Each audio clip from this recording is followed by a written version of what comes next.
हम सोचते हैं इस आदमी ने ये कहा था, इसलिए इसका ये मतलब है और ये आदमी ये करेगा। ये सब जिंदा मूवमेंट है, ये चल रहा है दिमाग के अंदर। ऐसे ही सांस भी चल रही है। इसी को समझने का विज्ञान है योग।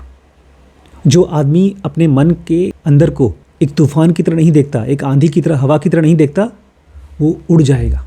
नमस्कार दोस्तों, स्वागत है आपका स्पिरिचुअल योग। योग है फ्रीडम, मुक्ति। किस चीज़ से? सफरिंग से, दुख से। लेकिन दो टाइप के दुख से, एक वो जो अभी हो रही है और दूसरा जो भविष्य में होने वाली है। और सभी दुखों का सोर्स है मन, शरीर उसका अंत है। जब मन में कोई चीज़ कॉन्फ्लिक्ट पैदा करती है, कन्फ्यूजन पैदा करती है, उसके बाद वो दुख अगर हम बाईपास कर देते हैं, उसको एड्रेस नहीं करते हैं, उसके बारे में सोचते नहीं हैं, तब वो शरीर पे आता है। और जब शरीर के लेवल पर भी हम ध्यान नहीं देते हैं, तब वो कर्म के लेवल पे आ जाता है। जितनी भी दुनिया में बीमारियाँ, एक्सीडेंट्स या घाटे होते हैं, वो सब के सब मन के लेवल से शुरू होते हैं।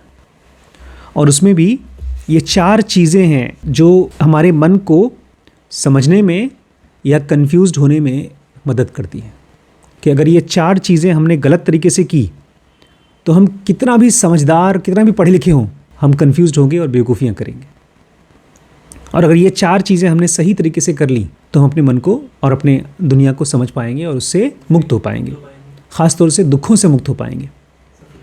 तो सबसे पहली एक्टिविटी है खाना खाना, भोजन। दूसरा है नींद, तीसरा है सेक्स और चौथा है ब्रीदिंग। सबसे पहला है खाना खाना, दूसरा है सोना, तीसरा है सेक्स और चौथा है ब्रीदिंग। यही चार हमको मुक्ति दे सकते हैं या यही चार हमको और ज़्यादा बंधन दे सकते हैं। लेकिन बड़ी कमाल की चीज़ है, इनके जब बंधन होते हैं वो नहीं पता चलता बंधन। जब एक आदमी सेक्स में डूबा है या ट्विस्टेड सेक्स में डूबा है, ट्विस्टेड सेक्स मतलब उसको अपनी वाइफ के अलावा और लोग पसंद आ रहे हैं, या उसको मन कर रहा है कि पोर्नोग्राफी देखने का, तो ये उसको मज़ा आता है। इसको हम आगे पढ़ेंगे भी कि क्यों होता है। तो ये जो बंधन है, चाहे सेक्स का, चाहे खाने के साथ। एक मेरा मित्र था, डॉक्टर था, बोलता है मुझे चिकन बहुत पसंद है, मैं चिकन के लिए कुछ भी कर सकता हूँ। तो ये एक ट्विस्टेड रिलेशनशिप है खाने का। और ठीक ऐसे ही नींद का और ब्रीदिंग का भी है। वैभव को एकदम क्लियर समझ में आ गया है, श्रीश को भी होपफुली समझ में आ गया है कि अगर हमारी सांस गलत है तो हम कभी भी सही डिसीजंस नहीं ले सकते। अगर हमको दुख हो रहा है, डिप्रेशन हो रहा है, तो हमारी सांस की वजह से हो रहा है। अगर हमारी सांस की फ्रीक्वेंसी गहरी नहीं है, गहरी सांस और 1 मिनट में कम सांस आनी चाहिए, और वो भी 24 घंटे, अगर वो नहीं है तो हम फंसते जाएंगे। हमको छोटी छोटी चीज़ें दुख देंगी। अभी इसको लगता होगा कि मेरी शादी के पीछे पड़े हैं पापा और मम्मी, इसलिए मैं दुखी हूँ। नहीं, वो खाली बाहर से इम्पल्स आ रहे हैं दुख के। एक दिन कह रही थी कि मुझे तो मन करता है अपनी जान ले लो, तो वो रॉन्ग ब्रीदिंग की वजह से है। और लोग ले लेते हैं जान। कोटा में बच्चे तैयारी करते हैं कंपटीशन की, पढ़ाई करते हैं अपने आप को ज़िंदगी में आगे बढ़ाने के लिए। ऐसे बच्चों को डिप्रेशन आता है। तो डिप्रेशन क्यों आता है? रॉन्ग ब्रीदिंग की वजह से। अगर आप अपनी सांस को, कभी भी दुखी हैं, परेशान हैं, तब भी और वैसे भी अगर अपनी सांस को गहरा करते गए, कैसे करते हैं हम आगे पढ़ेंगे, लेकिन अगर करते गए तो आप मुक्त हो सकते हैं दुखों से। खाना, भोजन। खाने के साथ तो भैया मेरा बहुत पुराना दोस्ती थी, लेकिन अब धीमे धीमे दोस्ती कमज़ोर हो रही है। मैंने देखा है खाना खाने के तुरंत बाद होश कम हो जाता है, नींद आती है, और नींद में आप सही तरीके से सोच नहीं सकते। तो ये चार चीज़ें हैं जिसके बारे में ये पूरा का पूरा विज्ञान है। खाना, स्लीप, सेक्स और ब्रीदिंग। योग मतलब ऐसी कोशिश जो आपको मुक्त कर सके। जब मैं कहता हूँ रिलेशनशिप, तो क्या है रिलेशनशिप? किस चीज़ के साथ आप रिलेटेड होते हैं, या कैसे पता चलता है कि आप किसी चीज़ के साथ नहीं रिलेटेड हैं? जो उसके साथ अपने आप को आइडेंटिफाई करते हैं। जब हम किसी चीज़ के साथ अपने आप को आइडेंटिफाई करते हैं, वेरी गुड। और कैसे पता चलता है कि आप किसी सब्जेक्ट के साथ रिलेटेड हैं? वो करते हुए नजर आएंगे आप, वो करते हुए नज़र आएंगे, फॉलो करते हुए उसके बारे में सोचते रहेंगे आप, उसी की बात करेंगे। उसको समझना चाहेंगे, उसकी बात करते रहेंगे, आपकी ज़िंदगी उसके चारों तरफ घूमती रहती है। मैं अगर स्पिरिचुअल वीडियोस नहीं बना रहा हूँ तो फिर मैं एक ज़िंदगी नहीं हूँ। उन स्पिरिचुअल वीडियोस को बना करके हो सकता है मैं मुक्त ना हूँ, लेकिन फिर भी मैं उसी के आसपास घूम रहा हूँ। और ये क्या है? स्पिरिचुअलिटी क्या है? अपने मन में चलने वाले तूफ़ान, जो हमेशा तूफ़ान नहीं होता, जो कभी कभी आता है, और नॉर्मली वो हवा की तरह चलता रहता है। ये कौन सा हवा है? विचारों का हवा, महसूसियत का हवा। ये चल रहा है, और यही चलने में दुख होता है, और फिर खुशी होती है, फिर दुख होता है, और फिर अचानक से बहुत बड़ा दुख आता है।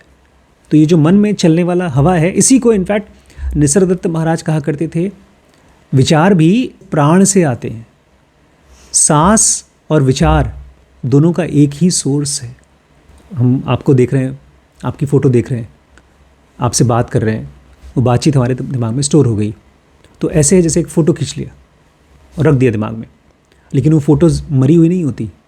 हम सोचते हैं इस आदमी ने ये कहा था, इसलिए इसका ये मतलब है, और ये आदमी ये करेगा। ये सब जिंदा मूवमेंट है, ये चल रहा है दिमाग के अंदर।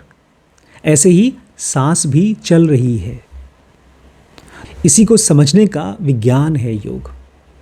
जो आदमी अपने मन के अंदर को एक तूफान की तरह नहीं देखता, एक आंधी की तरह, हवा की तरह नहीं देखता, वो उड़ जाएगा, वो बह जाएगा, वो ख़त्म हो जाएगा। हर किसी को 24 घंटे बैकग्राउंड पे अपने इसी तूफान को समझने के लिए बिजी होना चाहिए। कुछ भी काम करे, शिरीष पढ़ाई कर रहे हैं, आप फिल्मों पे काम कर रहे हैं, आप योग की वीडियो बना रही हैं, या किसी से आप बात कर रहे हैं, आप इस मन के तूफान के साथ काम कर रहे हैं। विचार एक तूफान है। सच बोलने के लिए अगर तुम मुझे माफ़ कर दो तो मैं खुश हो जाऊंगा। अगर तुम गुस्सा हो तो मैं तुम्हारी नाराज़गी झेल लूँगा। वो जो सबसे ज़रूरी चीज़ थी वो तो बना दी गई है। सच को बोल दिया गया है। इस सच को अगर आप एक्सेप्ट नहीं करते हैं तो कोई बात नहीं, इसको सच को एक्सेप्ट करने वाला 100 साल तक नहीं आएगा तो भी कोई दिक्कत नहीं। अरे भगवान ने खुद जब दुनिया बनाई तो कितने साल तक वेट किया, बट सच पूछिए तो भगवान ने और ज़्यादा वेट किया। 640 मिलियन ईयर्स अगो पहला दुनिया में जीवाणु यहाँ से शुरू होकर के पता नहीं कितने लाखों साल से इंसान नहीं थे, बाद में इंसान आए। जो फर्स्ट मैमल था वहाँ से ही इंसान भी बना, उसी में से बंदर बने, उसी में से रोडेंट्स बने, चूहे वगैरह उसी प्रजाति में से निकले, उसी में से कुत्ते, शेर, घोड़े, डॉल्फिन्स, पानी की डॉल्फिन और व्हेल उसी प्रजाति में से निकले हैं, वो सब मैमल्स हैं। और उसी में से हाथी और उसी में से कंगारू, ये सब एक ही प्रजाति में से निकले गए हैं, इसी में से निकले हैं इंसान। अरे भैया, धरती पे आदमी आने के लिए एक डाई बनाया होगा भगवान ने, तभी तो आदमी बना। आदमी जो सोच सकता है भाई। तो ऐसे ही सच के लिए किताब लिखी जा चुकी है। अगर तुम्हें भगवान को, ईश्वर को जानना है, उसके लिए किताब लिखी जा चुकी है। अगर तुम अभी इसको पढ़कर समझ करके नहीं जी सकते, नहीं समझ सकते, तो कोई बात नहीं, 500 साल बाद आ जाना, लेकिन तुम्हें पढ़ना यही पड़ेगा, समझना यही पड़ेगा। हमारा मन कहता है अरे काश यार सच ऐसा ना हो। मैंने कहा ना, इसमें खाने के साथ में मॉडरेशन करना होगा। सेक्स तो बड़ी एडिक्टिव चीज़ है। और सांस को कैसे ठीक करेंगे? जब मैंने पहली बार प्राणायाम पढ़ा था तो ऐसा एक दिन के लिए 2-4 मिनट के लिए नाड़ी शोध प्राणायाम, 2-4-10 प्राणायाम ग्रुप में भी किया, अकेले भी किया, लेकिन ज़िंदगी भर थोड़ी कर पाऊँगा। तो मन ये कहता है ये सब बात बकवास है, क्योंकि मन क्या है? अंदर चलने वाला आंधी है। आंधी अपने हिसाब से चलती है, बट जिसको सच कड़वा होने के बावजूद भी उसको जानना है, वही मुक्त हो सकता है। इसमें 4 चीज़ें हमको ठीक करनी है: सेक्स, फूड, स्लीप और ब्रीदिंग। और किस लिए?